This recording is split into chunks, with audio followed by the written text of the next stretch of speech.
Hello and welcome to Clinical Society meeting. Today in the Clinical Society meeting, the presentations are from Department of Plastic Surgery and Department of Gastroenterology.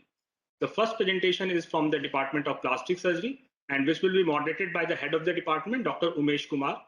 And the second presentation is from the Department of Gastroenterology, which will be moderated by head of the department, Professor V K Dixit. So I request Dr. Umesh to initiate the first presentation. Over to you, sir. Today we are going to present a case of facial burn. He is an elderly patient and a lot of problems were there in this patient, and four problems were addressed during the surgery. So our resident will be presenting the case.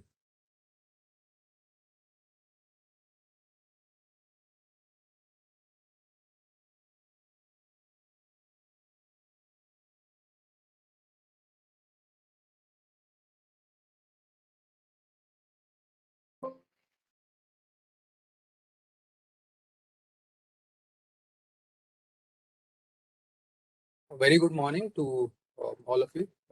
Today I'll be presenting an interesting case where we used an axial flap for resurfacing multiple facial defects in a case of thermal burn.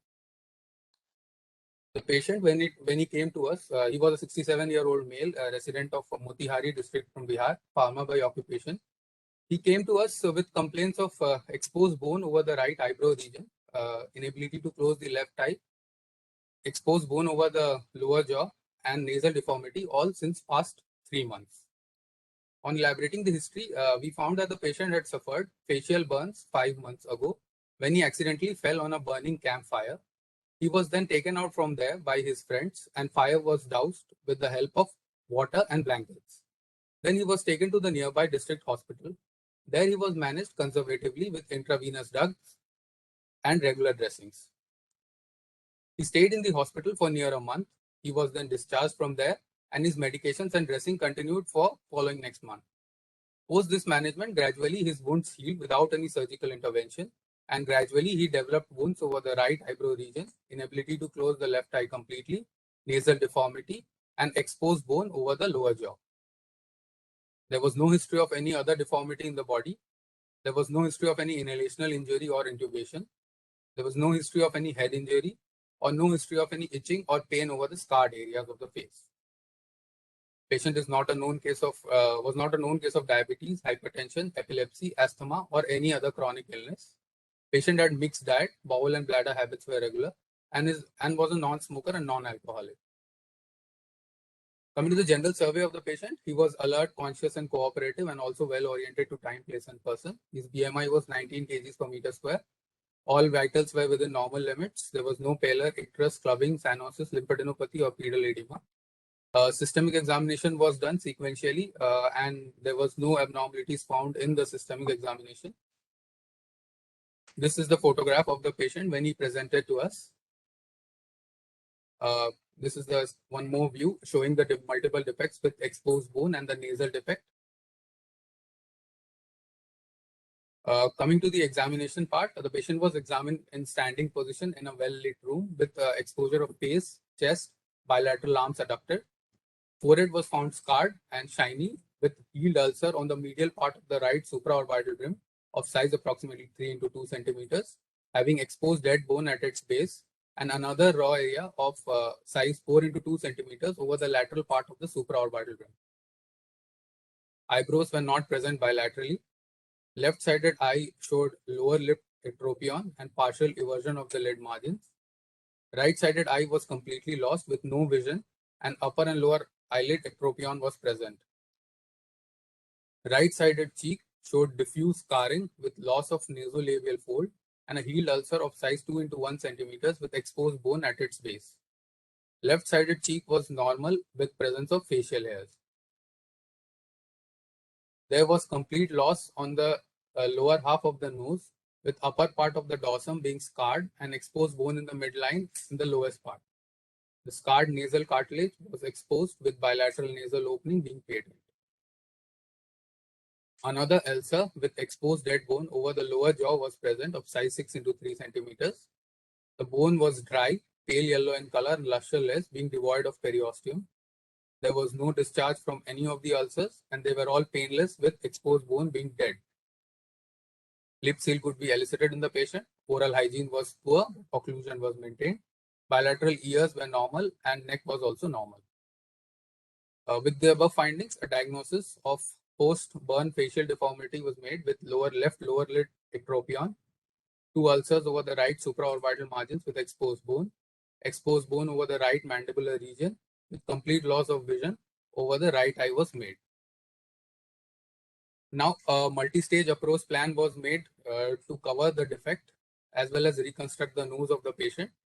Priority was given to correct the left lower lid ectropion and then to cover the exposed bone over the supraorbital margin and the mandibular regions. Both were to be done by flaps.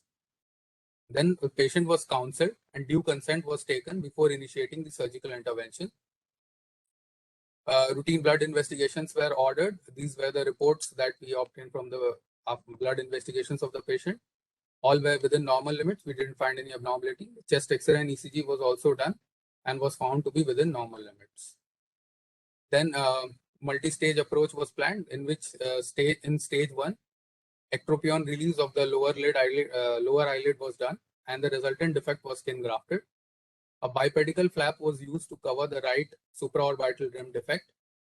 The bone was chiseled out till fresh punctate bleeding was obtained and the deltopectoral flap was elevated from the right side and was used to cover the lower jaw defect. This was the deltopectoral flap after the incision was given. This is the flap when it was raised from the bed. This is the flap which was inserted after the bone was chiseled out. Then in the post-op period after first stage, the patient was kept in the hospital for 10 days. He was kept on intravenous antibiotics for 1 week and then shifted on oral antibiotics. Flap monitoring and regular dressings were done as per protocol. A patient was asked to come after 3 weeks from the date of surgery for the second stage. Subsequently, in the second stage, the proximal attachment of the flap was released and was transferred to an area on the left cheek, which is also known as vaulting, and was done. And it was used later on so that it would be used for nasal reconstruction in the subsequent stage. And in stage 3, the flap was used to cover the nasal defect. This was the photograph of the patient after the stage 3 was done. As we can see, the flap was used to cover the nasal defect, a well-settled flap. This is another view which shows the flap was used to cover the nasal defect as well as a healed flap over the lower jaw, and the supraorbital margin also healed well. In stage 4, which is the final stage, where we did a final shaping of the flap and detachment was done and insetting was subsequently done in the same stage. This was the flap which was raised after the markings were done. This is during the insetting of the flap. And this is the immediate post-op photograph of the patient on the table. This is another view of the patient on table immediately after the post-op period. Then post-op, after each stage, patient was kept in the hospital for approximately 10 days where he was managed conservatively and regular dressings were done. The post-op phases in all stages went uneventful and patient was reviewed in the OPT at regular intervals. This is a schematic representation to understand well as to what happened in subsequent stages.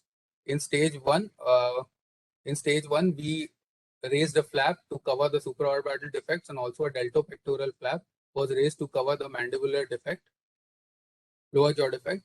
Then in the subsequent stage 2, we did a proximal detachment of the deltopectoral flap and we used the bridging segment to put it on the left cheek, which is known as vaulting, so that it could be used subsequently for nasal reconstruction in the other stages. In stage 3, after the bridging segment from that flap was detached and was then transferred to the nose to cover the nasal defect. And finally, in stage 4, shaping of the flap was done and subsequent bridging, the minimal bridging segment which was left behind was discarded and the shape of the nose was given in that stage. This is the final result after all stages. As we can see, a well-settled flap over the nose and the nasal shape being achieved after the detachment. and a well-settled scar over the deltopectoral region. This is the bird's eye view of the nasal flap, which we can see it was well settled, and the nasal nostrils were also well maintained. Patency could be achieved. This is after 4 months. The patient had sent us a photograph from his village, telling us that he was being able to live a comfortable and life post this reconstruction. This is when he came to the OPD with his son, and he was very satisfied as he could lead a very normal life post this reconstruction surgery being offered by us. Coming to discussion, the burn injuries represent one of the most important public health problems faced by the both developing as well as industrialized nations today. Facial burns are a problem that are not only associated with physical deformity, but are also associated with considerable psychological distress to the patient. The face is a very important structure as it defines what a person's identity is. Thus, a proper facial reconstruction is a major determinant of social reintegration of the patient after recovery from the treatment of the physical problems. Burns of the head, face, and neck region occur in almost 50% of all burn injuries. Fortunately, due to relatively high vascularity of the region, helps in dissipating the heat rapidly. Burns of the face are often of partial thickness. Among the structures in the face, eyes, nose, and lips are the most prominent part, and their reconstruction after damage becomes an essential requirement. The history of nasal reconstruction, especially after burns defect, dates back to the time of great Sushruta, the father of ancient plastic surgery. Patients with subtotal loss of nose require recreation of the defect and assessment of the available donor sites for provision of lining, cover, and support. For smaller defects, local flaps from the nose or the nasolabial region, if available, can be used.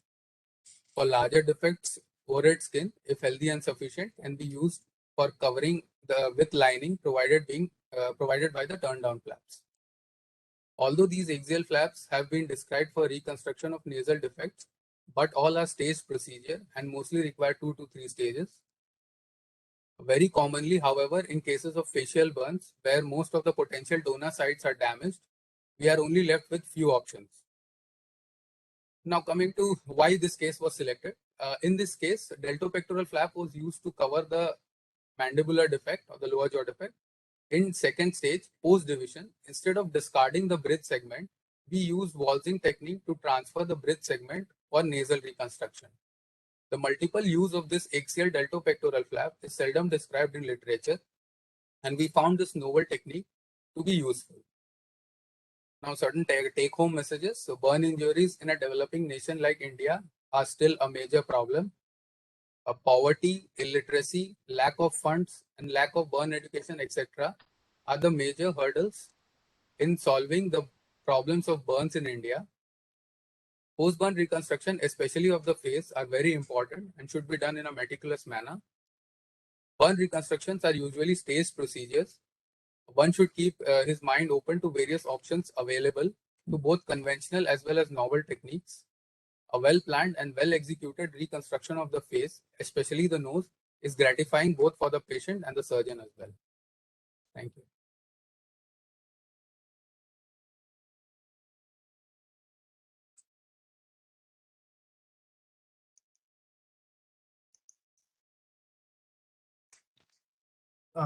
In this case, one criticism is that the operation was done in 4 stages. But if we are using a pedicle flap for reconstruction of any defect in the face, then it has to be done in 2 stages. And if you would have used a forehead flap for reconstruction of the nose, then also it could have been done in 2 stages. So the 4 stages are acceptable in this patient. And the advantage of this procedure was that we did not add a scar in this left side of forehead. And rest of the area, because the right side of the face was already scarred, so the left side of the face was saved. And we had excess tissue at the nose region, and we could easily reconstruct the nose. And the donor area was concealed in his clothing, so no added scar was given to this patient. The defect which in the nose was a composite defect where there was loss of skin, cartilage, and the soft tissue. The lower half of the nose was absent. So it required a huge flap. And in this case, we have used that deltopectoral flap. And if you see this photograph of the last inset in this patient, then you can see that we had a lot of excess tissue for reconstruction of nose, which would have been a limitation if we would have used the forehead flap. So with this, I invite questions from you. Thank you, sir. Sir, in this presentation, we have seen different images, the outcome. So what can be done further to improve the facial reconstructions of which you have done? So what can be further done to improve the look of this patient? There are additional problems in this patient because the upper lip and the lower lip is also, the lower lip ectropion has already been corrected, but the upper lip ectropion could not be corrected in this patient. And the second thing is that the light eye, where we can see that just the opaque cornea is visible. The upper eyelid and the lower eyelid of the right side can be reconstructed in this patient. We can also excise the right part of the cheek area and graft it. But because the patient is a male patient and he's also an elderly patient, if we excise that hair-bearing skin and we graft it, the patient will lose the hair-bearing part of the right cheek. So it is better to avoid grafting in the face area if not necessary and not demanded by the patient. Actually, the patient did not demand for certain things, and he was very much concerned about the nose because it was hampering his integration with the society. So once the nose was reconstructed, he was very happy. Yes, sir. Sir, the face, the outcome which we can see in the image also, it is still frightening. Means it's not like the patient is accepting the outcome, but I think there can be further things can be done which can improve the look of this patient. Definitely, if the patient was a younger patient, we could have gone for improving the facial scar also. And another remedy is fat grafting. If we would have injected fat in this patient's cheek area, then the appearance of the scar could have been improved. And little bit of laser, CO2 laser, if you would have used CO2 laser in this patient, then the scars will improve. But we should realize this thing whenever we advise as a clinician a burn patient. The first priority is to do a functional rehabilitation of the patient rather than going for the look of the patient. So we cannot achieve 100% in these patients. We can achieve functional improvement in these patients. So any clinician who just says, just go and take advice from the plastic surgeon and he's going to improve your appearance, that's not acceptable. No, he'll be improving the appearance. Little bit of scar can be also managed, but it is not that the face will, the right and left side of the face can be normal. We can improve it, but 90 to 95% can be improved, but 100% improvement cannot be achieved. Thank you, sir. I request Professor Ajay Khanna, sir. Sir, please unmute and ask your question. Good morning, everyone. I just wanted to ask the resident that why did you examine this patient in the standing posture? Why not in a comfortable sitting posture? Sir, actually, we saw the patient in the OPD, and as far as the defects are concerned, it was only of the face. So I think it was examining in a sitting or a standing position would not have made any particular difference to what the examination outcome would have been. So I think that's why we. I'm not asking for the examination difference, Joy. You know, for examining a patient, the standing posture is only for one reason, that you're looking for a hernia, Joy. Otherwise, your patient has to be comfortable to sit on the chair, and you also sit on the chair and examine that patient. Okay. Okay, not going to make any difference. It is just the comfort of the patient. Okay. And then about the donor area, then I could see the picture that you have grafted the donor area. Could you have closed it primarily? Is it was possible to give a better cosmesis? Sir, it would have stretched his breast region. We could have tried to close it, but it would have given a very wide scar. So it is better to do grafting in that area because, sir, the defect, the width of the flap was around 7 centimeters. And trying to close that defect by just undermining and stretching and closing it is, we in our practice don't like it. And it gives a very ugly scar. Even in the groin region, when we raise a groin flap or a lateral chest wall flap, all the scars behave very badly and the horrible scars are there. So it is better to graft that area and keep the patient in comfortable position so that at least the breasts are in normal position. And do you think the microvascular flap would have been an ideal choice in this patient? Sir, microvascular can be done, sir, but because we have to address three important areas, that the jaw was exposed, sir, in the lower part. So a free flap for the lower jaw. Then the supraorbital region was exposed. So the bone at the supraorbital region was exposed. So a second flap for that supraorbital region. And the third thing is that the nose reconstruction was required. And sir, whenever we use a distant flap, we can see that the right side of the face, the lower jaw region was already scarred. The bone was exposed. So neck dissection in that area was not that easy. The patient was 67 years old. His affordability was also very poor.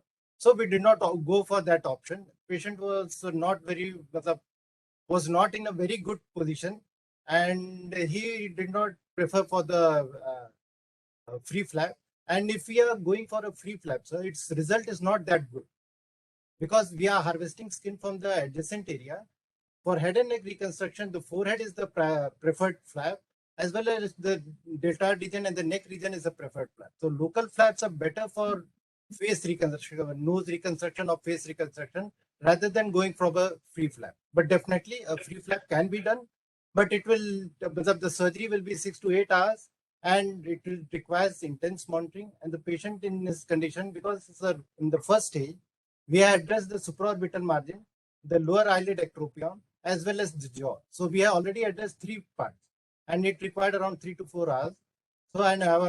So we did not go for that part of counseling, that the free flap can be used for only nose reconstruction. Another thing that this patient required a 4-stage operation. Yes. And as you rightly said, if you have taken the forehead flap, then it will be just finished in 2 stages. No, sir. We did a DP flap. It required 2 stages, sir. And then we used a waltzing procedure because, sir, that DP bridge segment would have been discarded. Or we would have again recreated a wound at the chest region and sutured the flap back in the chest region. So instead of suturing it or discarding it, what we came in our mind that why not use that bridge segment and instead of discarding it, use it for reconstruction in this patient. So what we did is that we counseled the patient. He agreed for that, that there was a stressful period for him for around 6 to 8 weeks, but he agreed for that and was ready to accept it. And then we used that tissue and we had excess tissue. So you could have seen the slide that in the nose region, a quite huge amount of tissue was there. And that tissue was used for reconstruction of the nose, and was a part of that bridge segment was used as a skin graft, which was used for lining the internal lining. So we did not add any other scar in this patient except a linear scar at the nasolabial region adjacent to the cheek. So this was then disadvantage that it was done in 4 stages. And I think in this patient, the right eye has to be addressed. That is very important, that you have to address the right eye. What are you going to do for the right eye? So we'll release the ectropion and graft it, sir.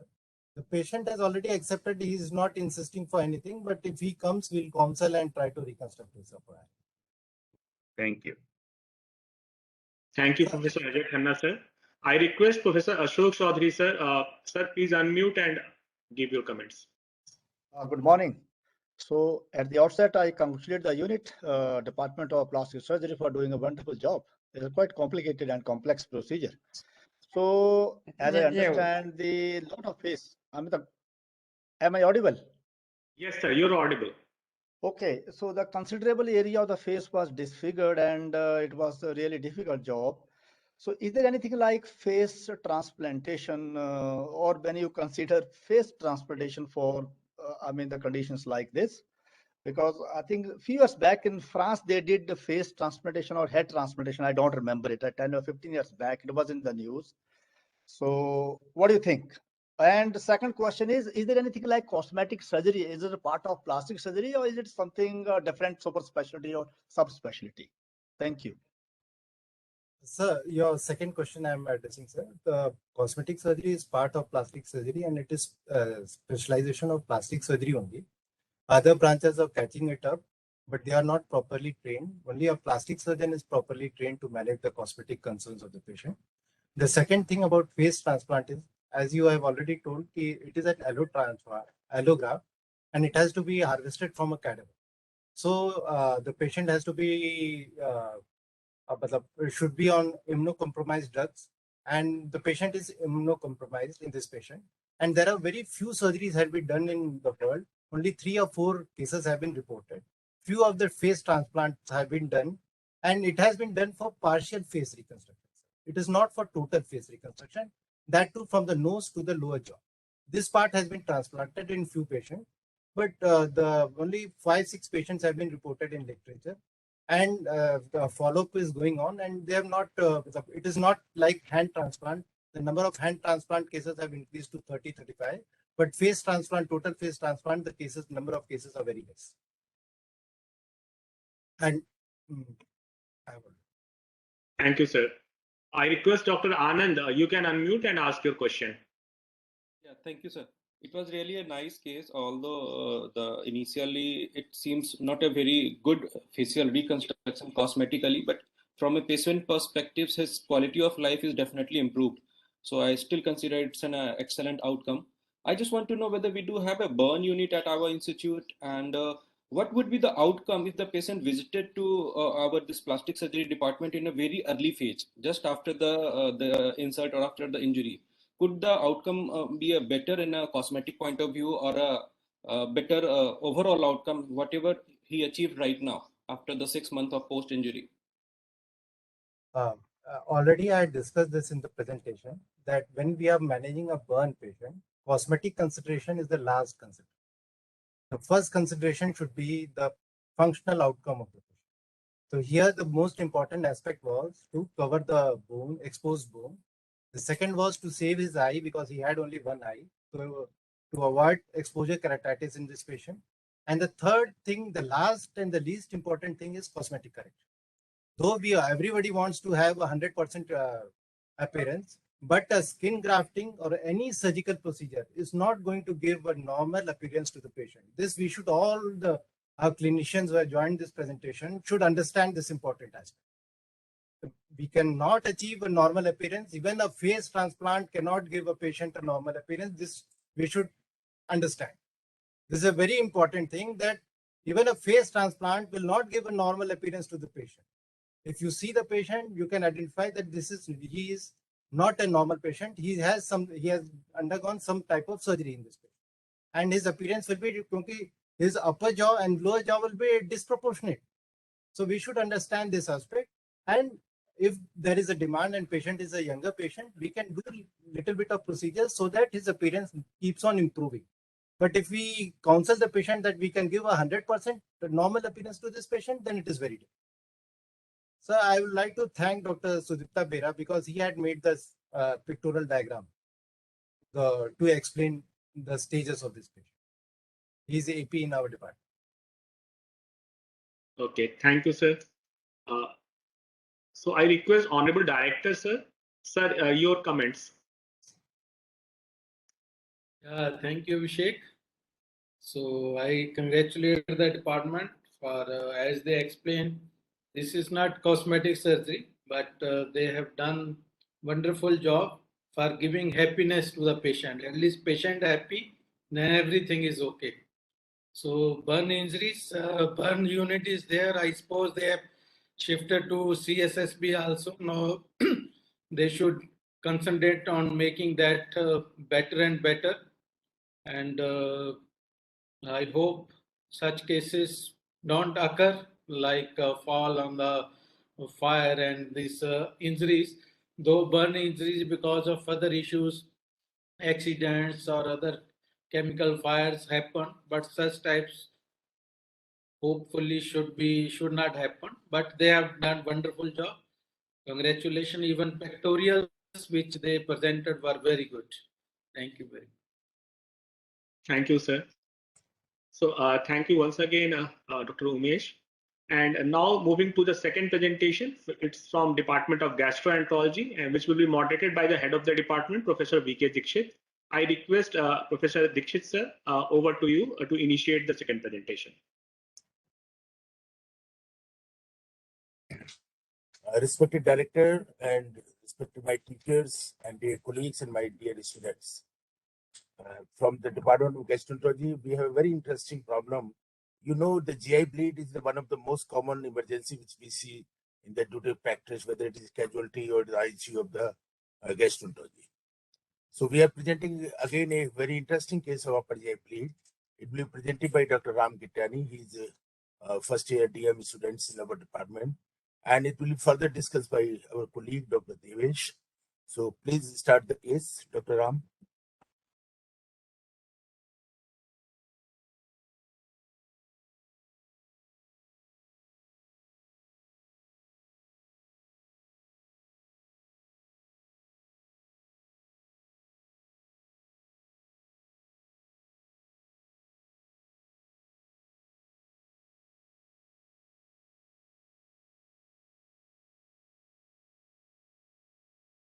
Good morning, everybody.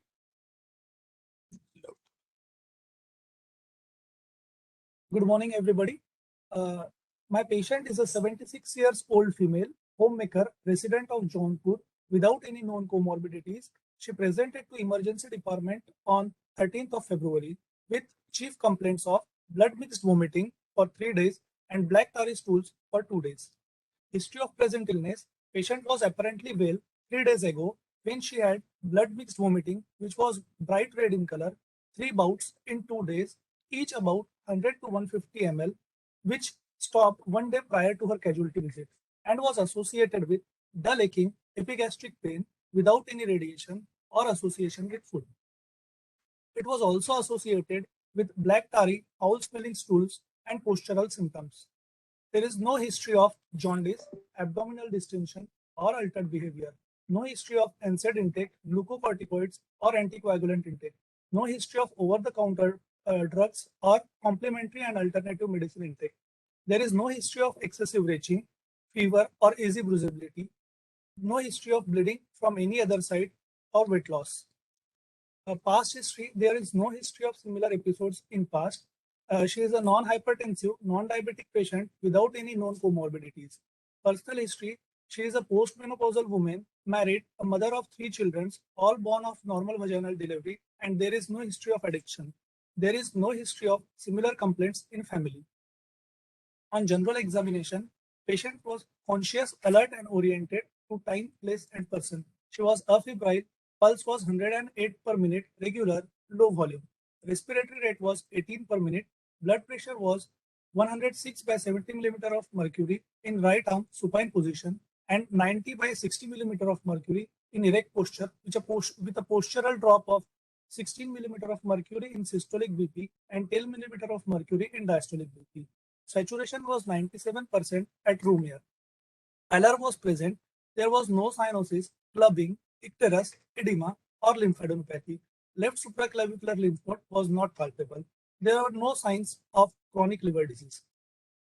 On systemic examination, for abdomen examination, on inspection, abdomen was not distended, moving equally in all 4 quadrants. There is no visible lump, visible vein, peristalsis, or any scar mark. Umbilicus is central and inverted. Hernial sites are free. On palpation, normal surface temperature, there is mild epigastric tenderness and no organomegaly. On percussion, tympanic note is heard. There is no shifting dullness. On top space percussion, resonant note is heard. On auscultation, normal bowel sounds. Per rectal examination, finger stained with black colored stool. Other systemic examination with respiratory system, cardiovascular, and central nervous system were within normal limits. So, my provisional diagnosis is this is a case of severe upper GI bleed, most likely due to peptic ulcer disease, but I would also consider other possibilities like variceal bleed, malignancy, Mallory Westrier, esophagitis and erosive gastritis, and Delufoy's lesion.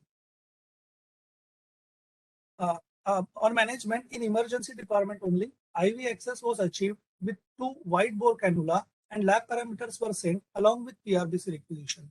Nasogastric tube was placed and lavage done, which showed clear fluid without any blood.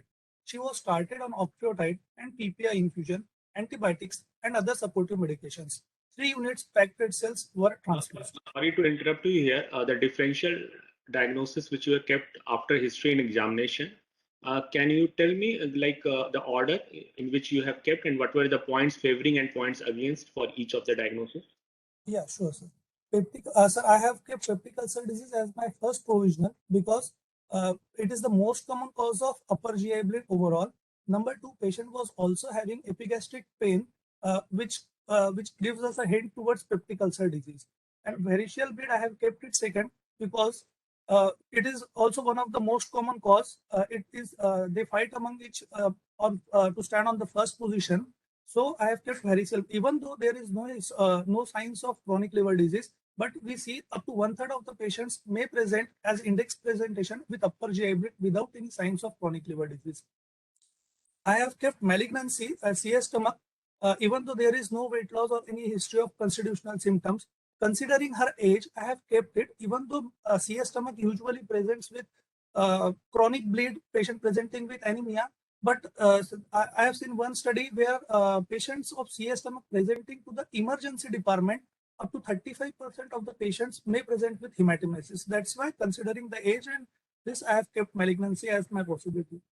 Mallory-Wistier is another cause. Usually, sir, it is mild, but sometimes it may have severe bleed. Usually, it is preceded by retching and vomiting, but sometimes patient may not give history of vomiting, and up to 35% of the patients with Mallory-Wistier do not have history of retching as well. Esophagitis, sir, LA grade D esophagitis, it could sometimes bleed severely, and erosive gastritis also, even though they usually present with melena, but still I have kept it as a possibility.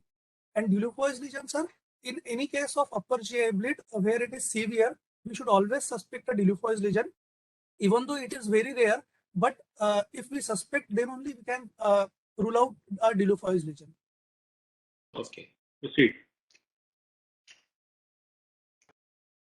So on the first report is before her admission to the emergency department, her hemoglobin was 4.9 and platelet were 1,60,000 towards the lower limit. We have transfused 2 unit PRBCs, following which the hemoglobin was 7. And again, we have transfused 1 unit of PRBC on 14th after endoscopy, and the hemoglobin was 8. On 13th, sir, we can see the urea and creatinine were, urea was raised and creatinine was on the higher side. And it is common to see this in upper GI bleed patients. The rest were normal. So upper GI endoscopy was done on 14th of February, and it shows esophagus was normal. There were multiple ulcers of variable size seen in the antrum and distal body, with the largest one of size 1 by 1.2 centimeter with clean base seen at the junction of body and antrum along the greater curvature. It was a Forest class 3 ulcer, and there were no high risk stigmata of recent hemorrhage. Multiple erosions were also seen in the body and fundus. There was a healed ulcer in D1. D2 was normal. There was no evidence of fresh or altered blood. So on day 1, you have done the endoscopy? Yes, sir. Sir, not on the day 1, but within 12 hours we have done the endoscopy. Within 12 hours? Yes, sir. Okay. Other investigations, PT-INR was normal. Hepatitis B, C, and HIV were non-reactive. Urine was within normal limit. Chest X-ray was normal. Ultrasound abdomen showed liver of 14 centimeters with coarsened ecotexture. Regular surface. Portal vein was 10 millimeter. Spleen was 10 centimeter, and there was no fluid in the peritoneum. Color Doppler showed normal Doppler study. Why there was a delay of like 12 hours in doing the endoscopy? Sir, we can do, it is said that we can do upper GI endoscopy in 6 to 12 hours. And studies have shown that it doesn't matter much if we have done it in 6 hours or 12 hours. So we have first stabilized the patient. We have given blood transfusion. Her vitals were stable. And we were also we have inserted a NG tube, which did not show us active bleeding. So we have done it after blood transfusion and within 12 hours. Okay. She had no further episode of hematemesis and melena settled. At this point of time, the diagnosis was severe upper GI bleed due to multiple gastric ulcers of Forest class 3 with a ROCAL score of 2. She was discharged with H. pylori treatment and advised repeat upper GI endoscopy after 1 week. 3 days later, patient again had 2 episodes of hematemesis and melena on 18th of Feb, and she was readmitted on 21st of Feb in our department.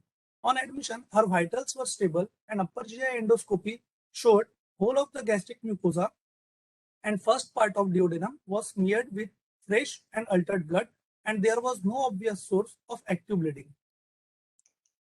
She was then started on PPI infusion and other supportive measures along with PRBC requisition, and labs were sent. She went into hypovolemic shock and immediately 2 unit PRBC were transfused. She was also started on vasopressor support. Surgery consultation was taken and a CT angiogram of abdominal vessels was done, and then she was shifted to ICU.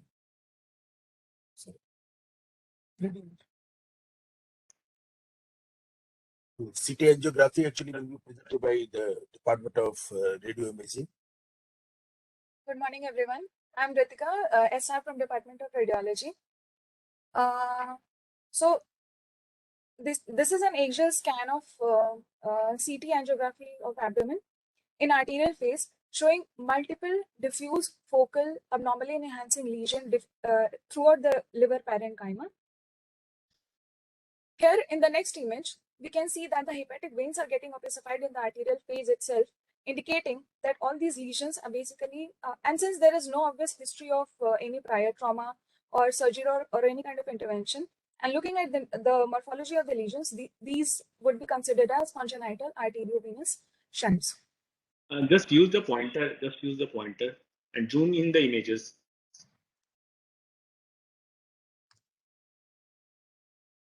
You can zoom in the images and you can use the pointer. Okay, sir.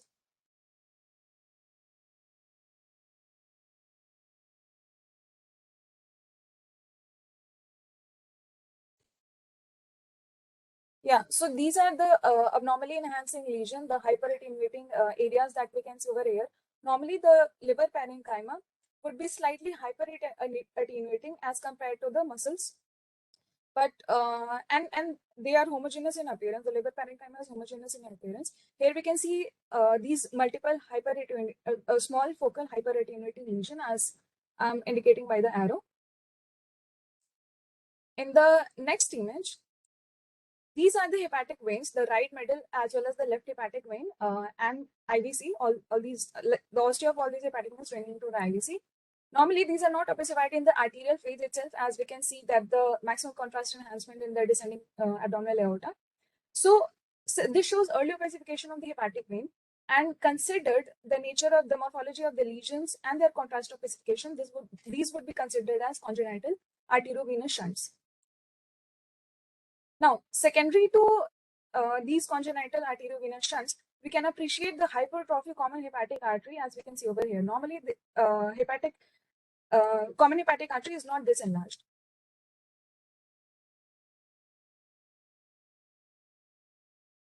So, in this case, we did not find any definite portosystemic collateral or signs of chronic liver disease or any stomach wall thickening, as which could suggest the possibility of carcinoma stomach or chronic liver disease with portal hypertension.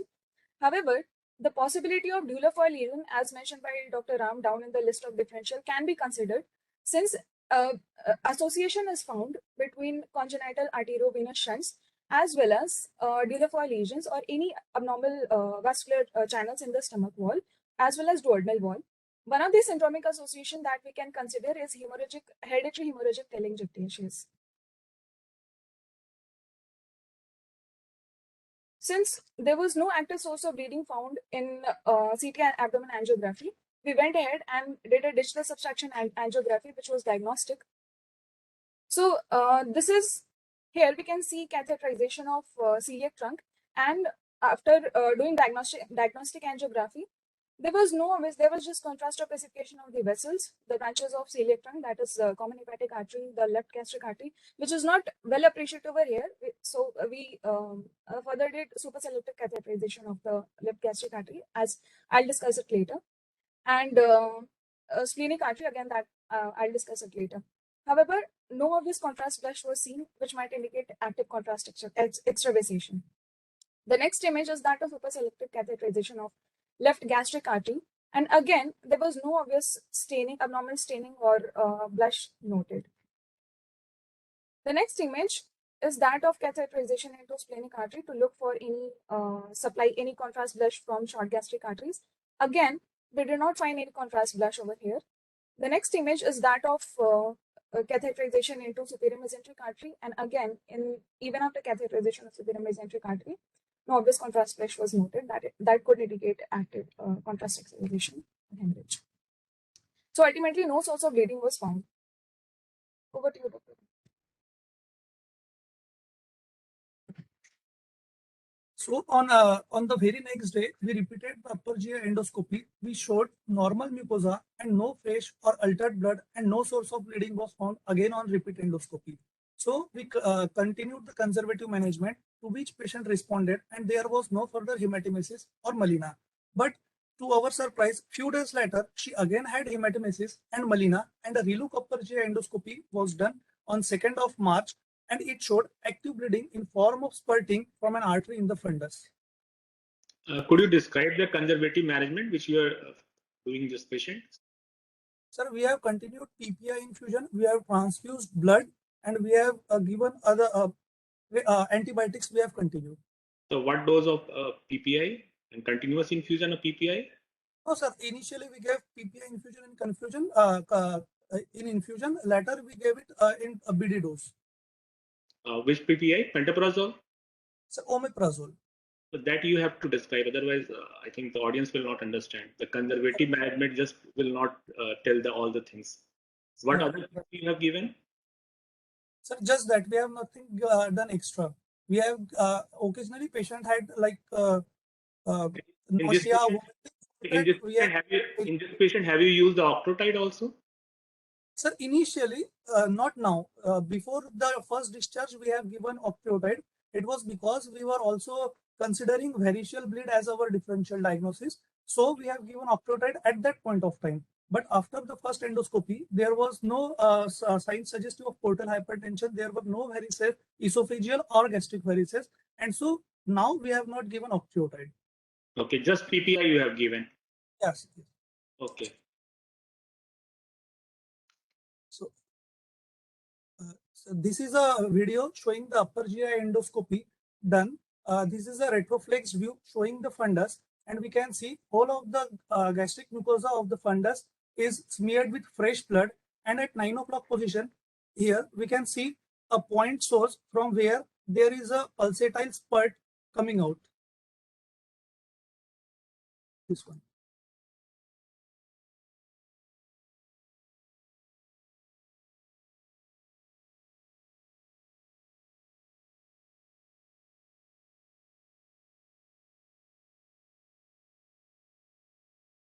This is the still image of the same video which I have shown, pointing the arrows. This is the point source from where the pulsatile spurt is coming, and these arrows are showing the jet.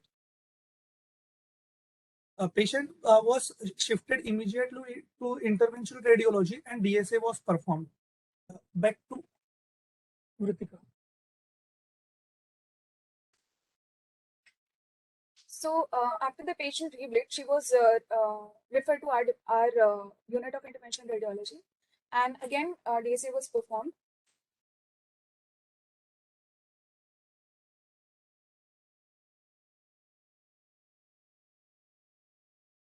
So initially, diagnostic angiogram was done from again celiac trunk, superselective catheterization of left gastric artery was done, and a contrast blush was seen in the region of cardia as well as fundus, as we can see over here. This persisted even after deployment of the first coil.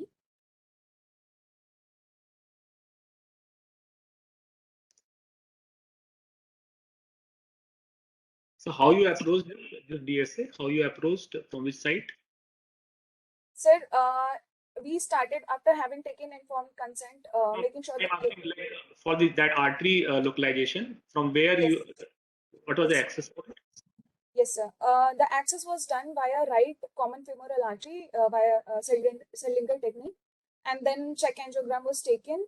After gaining access into the abdominal aorta, we catheterized the celiac trunk and via SIMS catheter.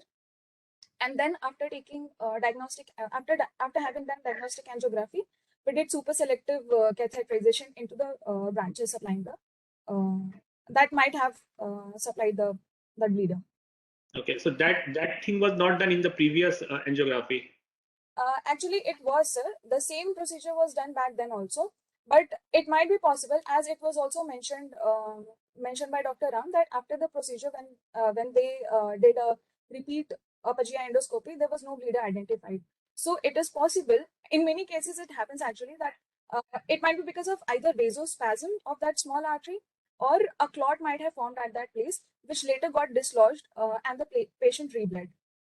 Okay.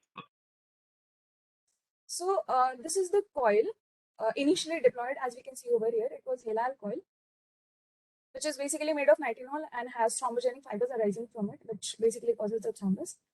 And even as I mentioned earlier, even after deployment of the first coil, contrast blush was seen over here in the region of cardia as well as fundus, which shows basically the site of bleeder.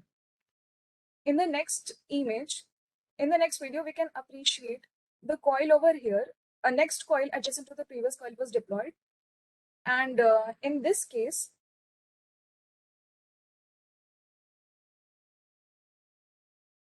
this was the initial phase after while deploying the second coil. And in the post-embolization state, as we can appreciate, the contrast blush as seen over here previously is not present right now, which indicates the end embolization and success of the procedure. This video just shows the catheterization of splenic artery for identifying any bleeders from short gastric arteries, but in our case, it wasn't quite appreciated, and there was no contrast blush was noted. Thank you. So after coil embolization, hematemesis stopped, but melena continued, and there was a fall of hemoglobin of 2 g/cent over next 2 days. So we repeated upper GI endoscopy again on 5th of March, and it showed gastric mucosa was smeared with blood and also showed a white nipple sign with oozing of blood from the fundus. So we did dual endoscopic therapy with injection adrenaline, and 2 hemoclips were applied. This is an image in the retroflex view showing the white nipple sign as the arrow points, and there is oozing of blood from the same. So we applied 2 hemoclips, and this image shows the application of hemoclip over the white nipple sign. For next 5 days, she was kept under observation. There was no hematemesis or melena and no further fall in hemoglobin. She was discharged on a cautionary note that she may rebleed and will require admission and operative intervention. So the final diagnosis was a case of severe upper GI bleed due to Dieulafoy's lesion of the stomach involving the left gastric artery, status post-coil embolization, and dual endotherapy with adrenaline and hemoclip with a Rockwell score of 5. The review of literature.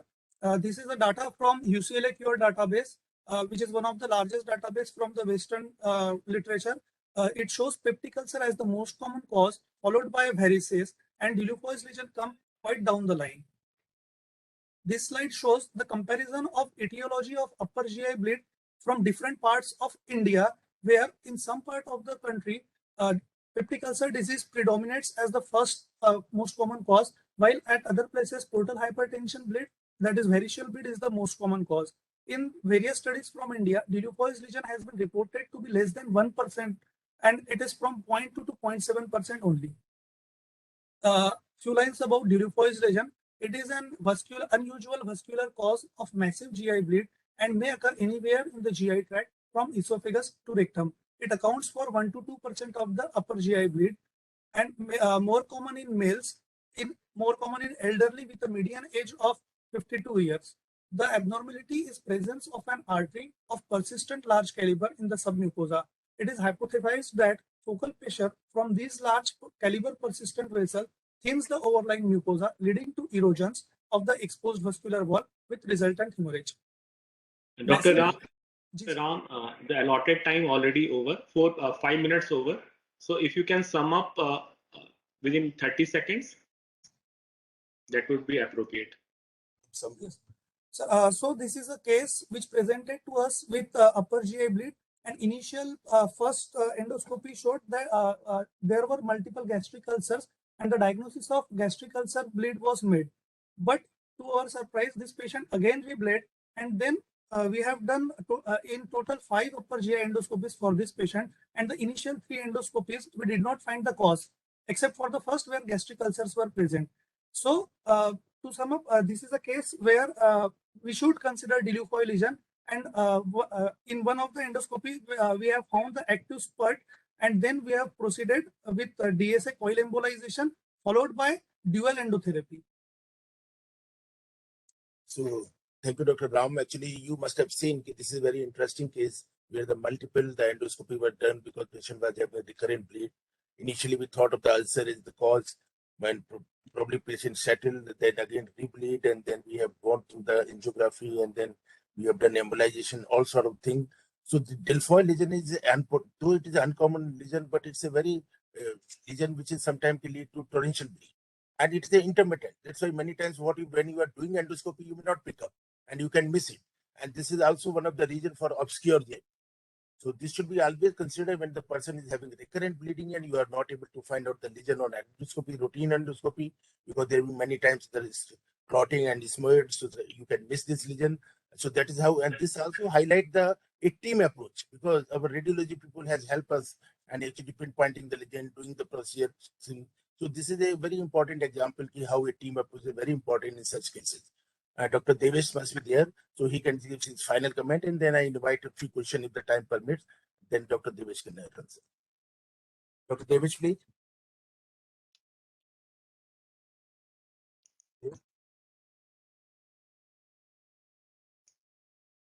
Am I audible? Yes, Devesh, you are audible. So basically, already Dr. Ram and Sir has described the case well and summarized well. And GI bleed management is a team approach. It is not the only responsibility of gastro department. It is the responsibility of gastro radiology department and surgery department. So it is a team approach, and this patient we manage this case well because of the team approach. And if the patient is not improving and the patient is again bleeding, you should always revise your diagnosis that you are wrong at some place if the patient is not improving. So we did endoscopy repeatedly, and Delufoy lesion is one of the indication of multiple endoscopies to diagnose it. Thank you. Thank you, Dr. Devesh. So moving straight forward to the questions, I request Professor Ashok Chaudhary, sir. Sir, please unmute and ask your question. So interesting case, rare cause of upper GIT bleed. In the presentation, the agent mentioned that when the patient presented to emergency, so initial work management, they also started antibiotics. So I was just wanted to find out what was the role of antibiotics. And the patient also developed hypotension, and that she was given PRBC. I understand she should have been given whole blood rather than PRBC if there's a hypotension due to bleeding. So I want answer to these questions. Thank you. Sir, initially we gave antibiotics because we were also considering the patient may have a variceal bleeding. And when the patient with CLD or a variceal bleed, they usually decompensate, and there is high risk of developing spontaneous bacterial peritonitis. That is the reason we have also started on antibiotics. And sir, you are right. Actually, we should give whole blood. But sir, in our blood bank, packed red blood cells are only available. That is the reason we gave a PRBC. Okay. I request Dr. Abhishek Pathak, you can unmute and ask your question.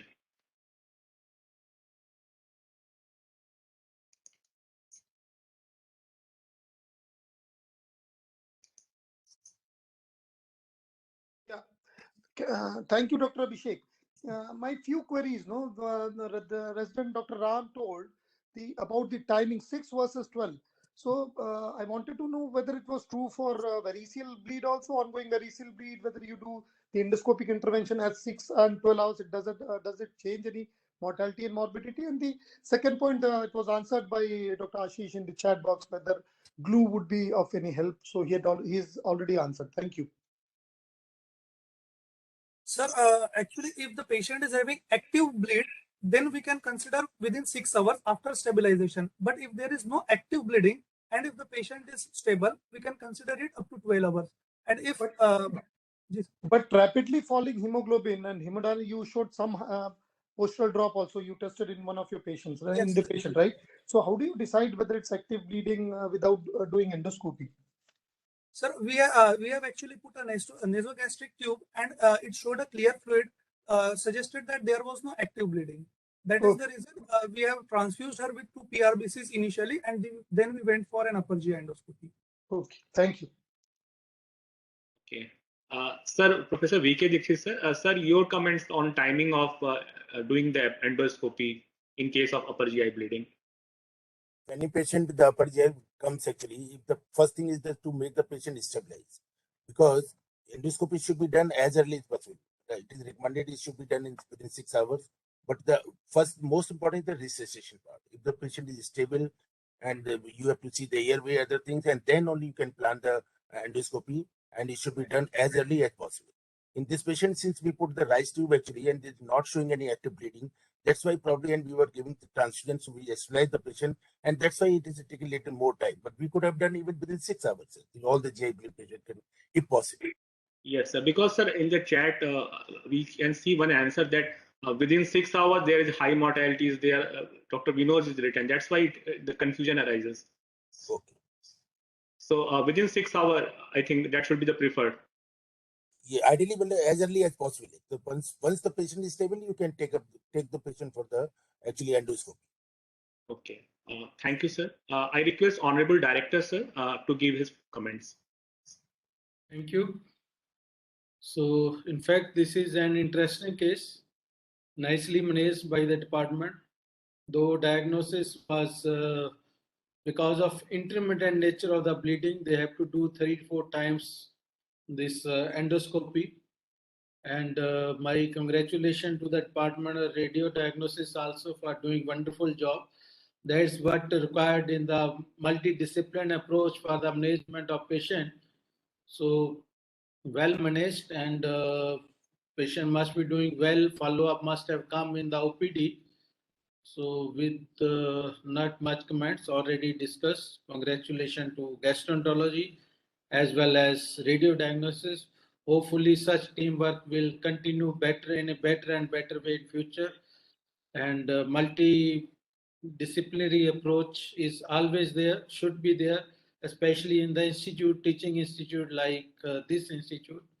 With these words, once again, good to take note such management of this interesting case. Thank you. Thank you, sir. Thank you, sir. Thank you, everyone, for joining this clinical society meeting. See you at the next meeting. I close this meeting now.